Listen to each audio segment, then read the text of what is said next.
Hi everyone, मेरा नाम प्रथम और आज मैं आपको पढ़ाऊंगा current end voltage divider rule के बारे में। ये बहुत दो सिंपल से रूल है, इसे हम पढ़ के जल्दी से खत्म कर सकते हैं। तो हम पहले पढ़ते हैं वोल्टेज डिवाइडर रूल के बारे में। अब वोल्टेज डिवाइडर रूल जो है, उसके अंदर हमें वोल्टेज को दो रेजिस्टेंस के बीच में डिवाइड करना पड़ता है। अब हम वोल्टेज डिवाइडर लगाते क्यों है, पहले हम ये समझ लेते हैं। देखिए, जब हमारा सीरीज में सर्किट होता है, ये हमारा सीरीज का सर्किट है, तो इसके अंदर जो होता है हमारा करंट सेम होता है, हमारा आई सेम होता है, और हमारा वोल्टेज क्या होता है, डिफरेंट होता है। ठीक है। और हमें कैसे पता चलेगा इस रेजिस्टेंस के अक्रॉस क्या वोल्टेज है, इसके अक्रॉस क्या वोल्टेज है, इसके अक्रॉस क्या वोल्टेज है। तो उसके लिए हम डायरेक्टली वोल्टेज डिवाइडर लगा सकते हैं। ठीक है, हम वोल्टेज डिवाइडर लगा सकते हैं।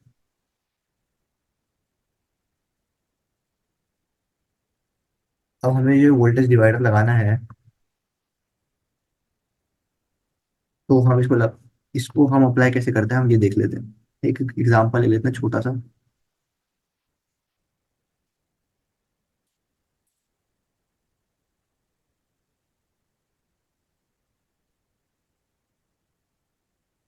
ये 235 ओम की रजिस्टर है और ये 10 वोल्ट की बैटरी है। ठीक है, क्योंकि ये सीरीज में है तो इसमें करंट सेम है। ठीक है। और इसमें वोल्टेज डिफरेंट है। अब वोल्टेज डिफरेंट है तो हमें लेट्स से 3 ओम के अक्रॉस वोल्टेज निकालनी है। तो 3 ओम के अक्रॉस हम वोल्टेज कैसे निकालेंगे। ठीक है, तो आपको क्या करना है, वोल्टेज अक्रॉस 3 ओम लिखना है। अब वो क्या होता है, वो होता है, पहले तो आप जिस रेजिस्टेंस के अक्रॉस वोल्टेज निकाल रहे हो उस रेजिस्टेंस की वैल्यू लिखिए, अपॉन तीनों रेजिस्टेंस जो कि सीरीज में उनका सम लिखिए। ठीक है, इनटू आपका टोटल वोल्टेज सप्लाई कितनी है वो लिख दीजिए। ठीक है, तो अब आपका आंसर आ जाएगा 3/2 + 3, 5, 5 + 5, 10, +10 = 3 वोल्ट। आपका 3 वोल्ट आंसर आ गया। ठीक है? तो ये इतना सिंपल कॉन्सेप्ट था वोल्टेज डिवाइडर। इसका एक और एग्जांपल लेता हूँ, मैं इसी एग्जांपल को थोड़ा ट्विस्ट कर देता हूँ, फिर मैं आपको समझाता हूँ।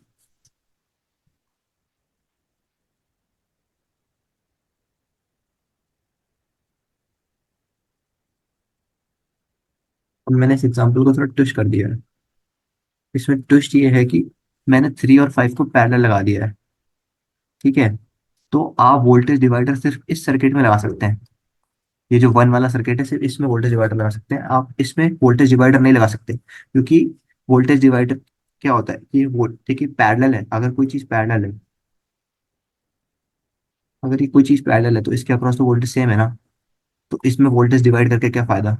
ठीक है, तो हम क्या करेंगे, जो चीज पैरेलल में होगी उसका इक्विवेलेंट ले लेंगे। तो 5 और 3 पैरेलल में क्या होता है, 5 × 3/5 + 3, दिस इज 15/8। तो 15/8 ओम होता है ये पैरेलल के अंदर। तो हम इसका नया इक्विवेलेंट सर्किट बना लेंगे। नया इक्विवेलेंट सर्किट बना लेंगे। यहाँ पे 2 ओम आ गया, यहाँ पे 15/8 ओम आ गया।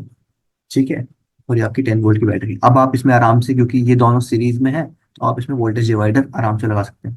ठीक है, लेट्स से आपको V/2 ओम निकालना है, तो वो क्या हो जाएगा, मैंने आपको क्या बताया था, जो रेजिस्टेंस के अक्रॉस वोल्टेज निकालना है वो रेजिस्टेंस को ऊपर लिखेंगे, अपन जितने भी सीरीज में उनका सम लिखेंगे, इनटू टोटल वोल्टेज सप्लाई। ठीक है, तो ये आंसर आपका आंसर आ जाएगा। अब इसको हम कैलकुलेट कर लेते हैं।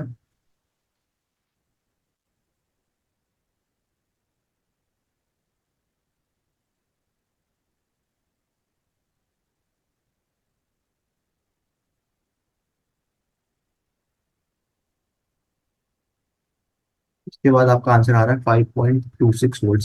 आप चेक कर लीजिएगा। ठीक है, अब हम पढ़ लेते हैं करंट डिवाइडर रूल के बारे में।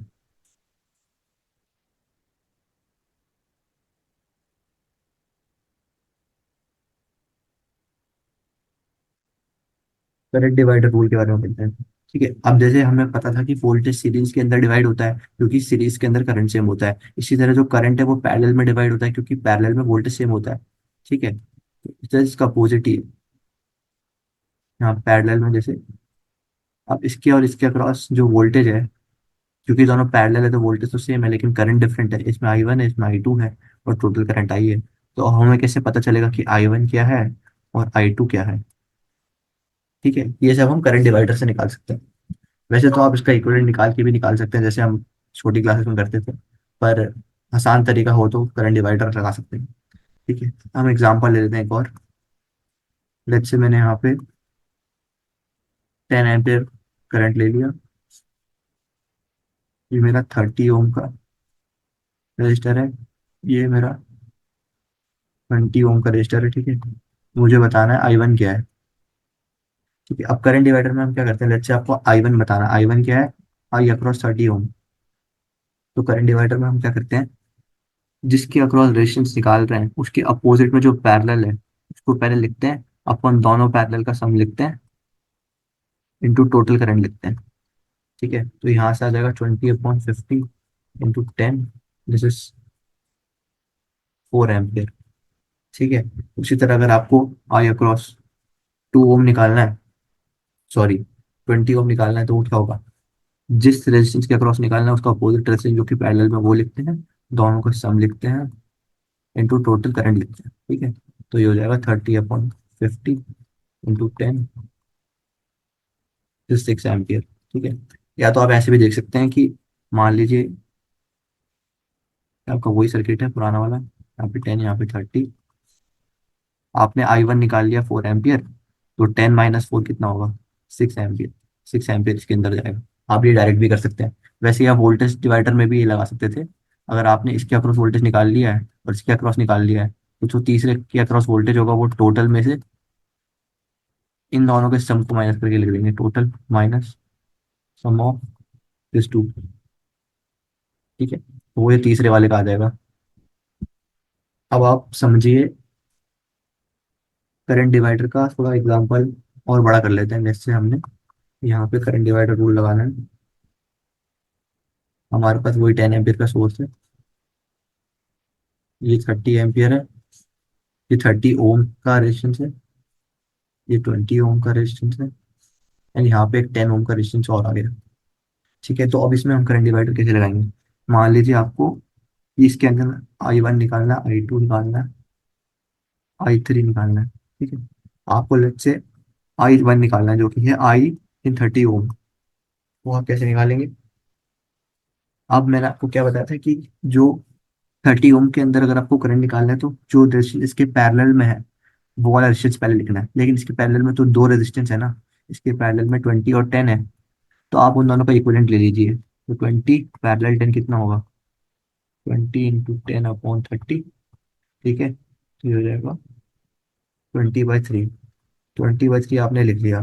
ठीक है, अपॉन आप क्या लिखेंगे, sum of all the parallel resistance. अब क्योंकि आपने इसका इक्विवेलेंट ले लिया तो आप इसके इक्विवेलेंट को ही लिखेंगे सम में। ठीक है, वो वो मत करना कि आप वो लिख रहे हैं तीनों का सम लिख रहे हैं। ठीक है, तो आपको इसके इक्विवेलेंट का ही सम लिखना है। इनटू आपका टोटल करंट जो था 10 एम्पियर, यहाँ से आपका I30 आ जाएगा। अगर आपको I2 निकालना है, दैट इज आई अक्रॉस 20 ओम, तो आपको क्या करना है, पहले वो दो रेजिस्टेंस लिखने हैं जो 20 ओम के अक्रॉस में पैरेलल में है, तो उनका इक्विवेलेंट लिख लीजिए। 30 × 10/30 + 10 इसके पैरेलल में था। ठीक है, अपॉन अब क्या करना है, 20 + 30 × 10/30 + 10 इंटू टोटल 10 करंट था, ये आपका 20 आ जाएगा। I hope you like the video. अगर वीडियो में कुछ ना समझ में आया हो तो आप कमेंट नीचे कमेंट कर दीजिएगा, मैं आपको वापस से नया वीडियो बना दूंगा या फिर आपके कमेंट को एक्सप्लेन कर दूंगा रिप्लाई करके। ठीक है, अब अगले वीडियो में हम थोड़ा पढ़ेंगे कि हम वोल्टेज सोर्स को करंट सोर्स में कैसे बदलते हैं और करंट सोर्स को वोल्टेज सोर्स में कैसे बदलते हैं, ये सर्किट थ्योरी में बहुत काम आता है, तो हम इसके बारे में भी स्टडी करेंगे। Thank you for watching the video.